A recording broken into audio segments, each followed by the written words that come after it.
नमस्कार। होश की बातें चैनल पर एक बार फिर से आपका स्वागत है।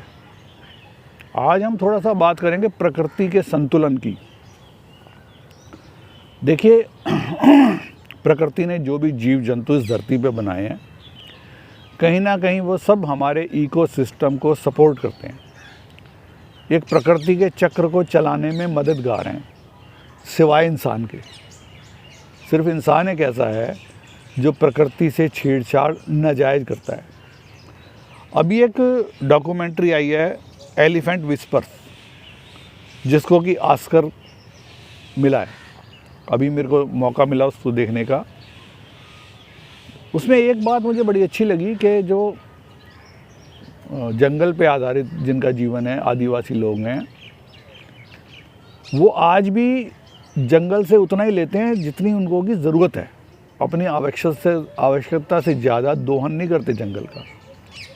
और इसके अलावा वो जंगल में नंगे पाँव जाते हैं, इसलिए नहीं कि उनके पास चप्पल नहीं है, इसलिए कि वो जंगल के प्रति अपना सम्मान व्यक्त करते हैं।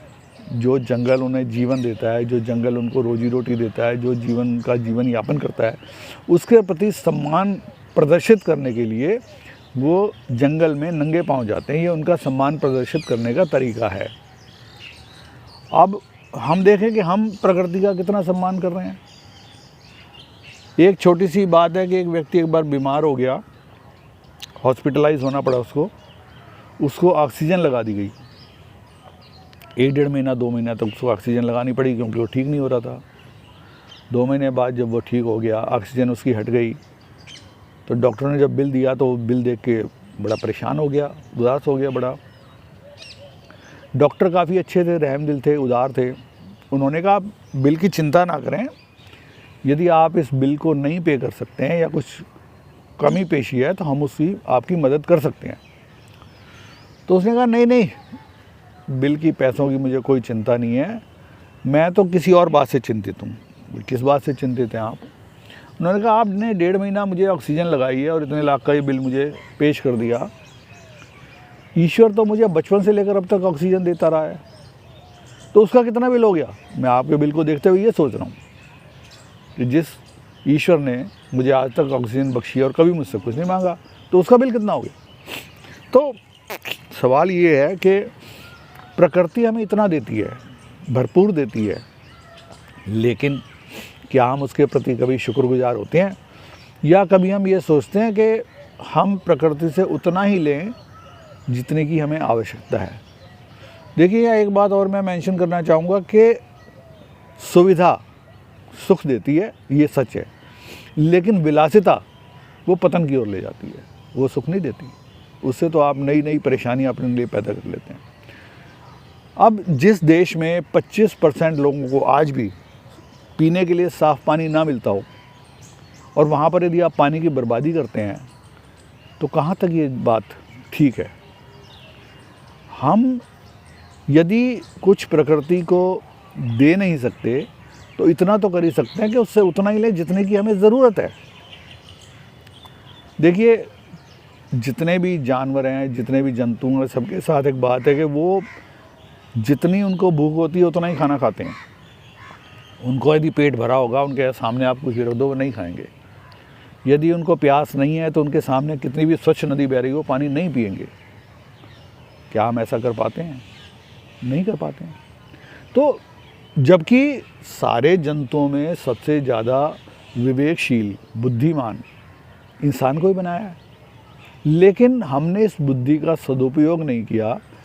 तो अब देखें, ग्लोबल वार्मिंग एक बात है, एक सब्जेक्ट होता है ग्लोबल वार्मिंग का, भी उसकी बहुत चिंता होती है। और अखबारों में देखेंगे आप, साइंस की रिसर्च पढ़ेंगे तो उसमें ये आता है कि भाई इतने साल बाद ये पोर्शन डूब जाएगा, इतने साल बाद धरती का ये पोर्शन डूब जाएगा, ये शहर डूब जाएगा।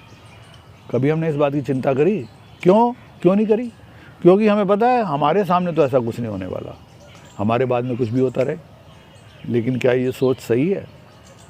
आने वाली पीढ़ियों के प्रति हमारी भी कुछ जिम्मेदारी है, इस समाज के प्रति, इस धरती के प्रति, इस प्रकृति के प्रति कुछ तो हमारी भी जिम्मेदारी बनती है। यदि हम उस जिम्मेदारी को निभाएं इस तरीके से, तो हो सकता है जो आपदा 100 साल बाद आनी है वो 500 साल बाद आए। तो हम आपदा को टाल नहीं सकते हैं तो कम से कम उसको मतलब ख़त्म नहीं कर सकते तो टाल तो सकते हैं ना, मतलब आगे तो बढ़ा सकते हैं। तो ये मेरा एक कहने का तात्पर्य से इतना है कि जैसे मैंने पानी का जिक्र किया कि पीने के लिए 25% लोगों को साफ़ पानी उपलब्ध नहीं है, हमने तो टैब खोला और पानी पानी है। हम तो उसी पानी से अपना मज़े से फर्शों की धुलाई करते हैं, गाड़ियों की धुलाई करते हैं, बेदर्दी से पानी का इस्तेमाल करते हैं। क्यों करते हैं भाई? तो ये चीज़ सोचने जैसी है। इन सब बातों को सोचते हुए यदि हम अपने कार्यक्रम को देखें, अपनी दैनिक दिनचर्या को देखें, तो उसमें सुधार की गुंजाइश है और वो सुधार करना चाहिए अपने लिए भी, आने वाली नस्लों के लिए भी, और सबसे बड़ी बात यह कि प्रकृति के लिए।